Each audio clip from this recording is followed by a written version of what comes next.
What if I told you that 20% of the people you talk to will never ever buy from you, and that's a good thing? In this video, I'm going to show you how to identify them in the first 2 minutes so you can stop wasting time and double down on the real buyers who never hang up. This is the same system that helps our team write over 600 policies per month. All right, let's get into it. The single biggest reason you're losing deals over the phone is because you're boring. You're not engaging. You sound like every other insurance rep they've ever talked to, and they've got better things to do than listen to you drone on. They hang up not because they're not interested in saving money or getting better coverage, but because you haven't given them a single compelling reason to stay on the line. I mean, think about your own life. When you get a call from a number you don't recognize, if you do pick it up, you're already looking for a reason to hang up. Your prospects are no different. They're sitting there listening to you, and their internal clock is ticking down, just waiting for you to give them an out. Here's the problem though. Most agents and team members think getting hung up on is just part of the game. They blame the leads, they blame the time of day, they blame Mercury being in retrograde, but in our office, we know the truth. Keeping someone on the phone is a skill, and it's a fundamental. And if you don't master it, you're going to be lighting your agency's marketing budget on fire. So in this video, I'm going to solve that problem for you. I'm going to give you the exact repeatable system we use to control our calls, keep prospects engaged, and turn what used to be a hang-up into a closed household. This isn't fluff, this isn't theory, this is what we're doing in our office right now that works. Here's what we're going to cover. First, we're going to talk about the myth of the short attention span and why it's a total excuse. And then I'm going to give you 5 simple confidence hacks you can use today to sound like a seasoned pro, even if you're brand new. And after that, we're going to dive deep into tonality, the 5 different tones you must use throughout a sales call to keep people engaged. And finally, I'll break down how to handle the 5 different customer personalities you're going to run into. Stick with me, and I promise you'll walk away knowing exactly how to stop getting hung up on. First things first, we need to break a belief that's probably costing you a fortune. I hear it all the time. George, it's impossible to keep attention nowadays. Everybody has a short attention span. Let me tell you, that's a myth. Everybody seems to have a short attention span until they find a good Netflix special. Everybody's got ADHD until they find a good show they can binge for 8 hours straight. Think about it. When a new season of a show you love drops, you're not checking your phone every 5 seconds. You're not thinking about your to-do list. You're locked in because the story's compelling, the characters are engaging, and you desperately want to know what happens next. So the problem isn't attention span. The problem is that your sales call isn't like a Netflix special. It's a boring documentary they'd rather fall asleep to. That's the most common reason you'll lose someone on the phone. They're not engaged. So how do we fix that? It's simpler than you think. Here's the core idea. The more someone is talking, the more engaged they are. Let that sink in. Your primary job on a sales call isn't to talk at the prospect, it's to get them talking. The script we use in our office is question heavy for that exact reason. It keeps them talking. It keeps them engaged. Your goal is to be a master at asking questions, at listening, and guiding the conversation. But to do that, to control the frame of the call, you need one thing above all else: confidence. I've seen it time and time again in almost every agency. New people at that office seem to get hung up on way more than seasoned people. Why?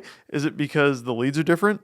No, it's because the seasoned rep projects confidence. Confidence makes people pay attention. Imagine if I hopped into this video and was like, well, maybe you could try to use a pivot and sometimes maybe it'll work. You'd click off this video in a second. You have to speak from a place of authority. Now, some of you are thinking, yeah, that's great, George, but I'm not confident. It's okay. It's totally okay. You need more reps. Confidence comes from having so many reps that you have so much evidence of your ability that you know you can handle it. But while you're on that journey, there are things you can do to speed it up. Now, before I give you those tactical hacks to confidence, I want to make this even easier for you. I know we're covering a lot of ground, and it can be tough to remember all of this when you're on a live call. So I've taken the most critical parts of the system, the 5 tones of the sales call, the top 3 confidence hacks, and my go-to phrases for saving a call that's about to die, and I've put them into a single 1-page PDF I call the Call Control Cheat Sheet. You can print this out, keep it on your desk, right next to your script, and use it as a quick reference guide in the middle of a call. It's the fastest way to remind yourself to stay in control, keep the prospect engaged, and close the deal. The link to download it is free right below this video in the description. Go ahead and grab that now, and let's dive into the tactics. All right, let's get into the how-to. We're going to break this down into 3 parts: confidence hacks, mastering your tonality, and some reminders for when you're in the trenches. First up, confidence is key. If you're going into a call thinking you'll get hung up on, you're going to be right. If you think about a specific objection long enough on a call, somehow the prospect always seems to bring it up. Your mindset dictates the outcome. But if you're not feeling it, you can act your way into it. Here are 5 simple hacks to appear confident even when you're faking it. Hack number 1 is smile. People can tell when you're smiling on the phone. It changes the entire sound of your voice. Think about that 1-800 call center rep, the one who hates his life and has an ugly wife. He's not smiling. We can differentiate ourselves right there just by smiling. It's a small thing, but it projects warmth and confidence and immediately sets you apart. Hack number 2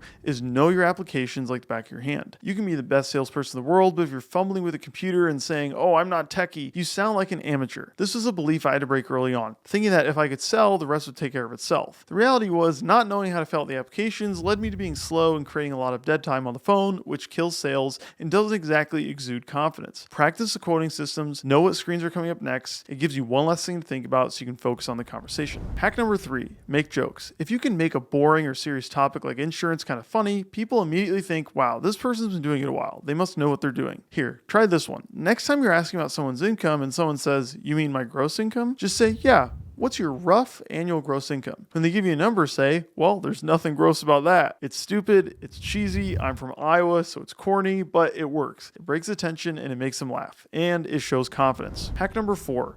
Keep your script on your desk. This is a huge confidence builder. Every single team member in our office, whether they've been here for a month or for over 2 years, has our script on their desk, and they have to be reading off of it. It's one less thing to worry about. It eliminates variables, and we're eliminating tons of training factors just by making sure that they're saying every single word as it's written and that we don't forget to bring something up. Hack number 5, sit up straight. Your mom was right. Your posture affects your voice, projection, and your mindset. If you're sitting up straight, smiling, and reading from a script, you're going to sound 10 times more confident than that guy slouching in his chair, which, let's be honest, is probably how that 1-800 call center rep is sitting. Now, let's talk about what I believe is the hardest but most effective way to keep people's attention, your tonality. Your tone is the second language the person is hearing. Your words are the logical piece, your tone is the emotional piece. If you have a dynamic tone, you're talking to both parts of their brain. Nobody wants to talk to someone who's monotone. My tone changes throughout the call, and yours has to as well. Here's exactly how you should sound throughout the sales process. Tone number 1 is during the greeting. Be calm. I made this mistake early on. I see it all the time. We get someone on the phone and we're like, hey, it's George from company name. We're so excited or maybe just anxious, but you can't do that. Be super calm and they're going to meet you at that same energy level. Tone number 2 is during fact finding. Be curious. Now you shift. You want to take a genuine interest in them and ask about every little thing you can. Ask more questions as needed. This is also where you want to use unique responses instead of just saying, got it, okay. Be curious and go from calm to curious. You could even tilt your head to the side when you're asking to sound even more curious. Tone number 3 is during when you're explaining coverages.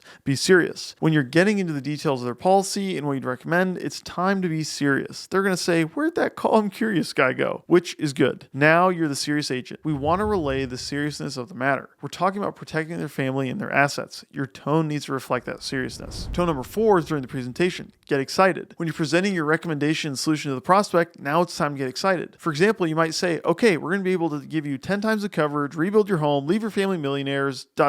Be excited. My presentation wouldn't have had the same effect if I was monotone. And besides, they'll be able to feel that excitement. Tone number 5 is during the negotiation. This is where you want to use tough love. If they give you an objection, you've got to be kind and courteous, but you also need to remind them what's at stake. I know it's $50 more, but we're talking about leaving $500,000 to your daughter. Which one's more important to you? That's tough love. Let them know you care, but that you're nudging them to make the right decision. Master those 5 tones and you'll control the emotional flow of every call. Finally, let's cover some quick in the trenches reminders. Reminder number 1, don't buy their story. The easiest people to sell to are salespeople. Most salespeople that have been doing it a while know this fact and think that it's just when they interact with another salesperson. But they don't think about it with their prospects because salespeople get sold on the prospect's story too. Have you noticed that the second you get close to asking for the sale, all of a sudden the kids have practiced, the dog's on fire, and they've got to go? Don't buy into it. Don't get sold on their story no matter what. Reminder number 2, don't feel bad. Unless you plan on hurting them at the end of the call, you're not doing anything bad by keeping them on the phone. In fact, you're doing something good. You're getting them more liability coverage, enough money for their family if they pass away, and that's worth a little bit of resistance. Don't feel bad. Reminder number 3, say we're almost there. When someone starts referencing time, like, oh, this is taking a while, don't say 5 more minutes or 1 more minute. Just say we're almost there or I'll be quick and just keep going. Don't give them a clock to watch. Just say we're almost there. Reminder number 4, don't leave any dead time. Dead time kills engagement. If there's a loading screen, keep reading your script. Ask questions you know will be on future screens of the application that you know you'll need to get the info to anyway. Worst case, use small talk during waiting screens, but never let there be silence and always make sure they're talking. Reminder number 5, if they hang up, call back immediately. In our office, you're not allowed to get hung up on and just walk away. You call them right back and say, hey, I think we got disconnected. Not everyone picks up, but the ones who do often feel bad, stay on the call, and sometimes even buy something. I've had plenty of sales just from doing that. It just works. Okay, let's bring this all together. Keeping people on the phone isn't just one magic trick. It's about a system built on a few core rules. Rule number 1, your number 1 job is to keep them engaged by getting them to talk. The person talking is the one who's engaged. The person who's listening is the one whose eyes are glazing over. Use your script, ask questions, and be an active listener. Rule number 2, control the emotional flow of the call with a dynamic tone. Match your tone to the stage of the sale. Calm, curious, serious, excited, and then tough love. Don't be monotone. Rule number 3, real buyers don't hang up. My wife and I once were at a furniture store, and it was way out of our price range. The first couch we see is $8,000, and instantly we knew we weren't buying anything. The salesperson kept following us, asking questions, just doing her job, and my wife got so annoyed. Afterwards, she even said she was a terrible salesperson. I said, no, she wasn't bad. You just weren't going to buy. If we were going to buy an $8,000 couch, wouldn't we want someone there to answer the questions about the colors and sizes? Of course. You got annoyed because you weren't a buyer. Real buyers don't get annoyed. They don't hang up. They have questions. Rule number 4, 20% of people will never ever buy from you, and that's okay. That means if you get one hang up every 5 calls, you're doing pretty good. Stop taking it personally. Set the expectation for yourself that some people are just not your customer. It's a numbers game. Track your hang-ups and you'll see it's not happening as often as you feel like it is. So what's the one thing you need to take away from this?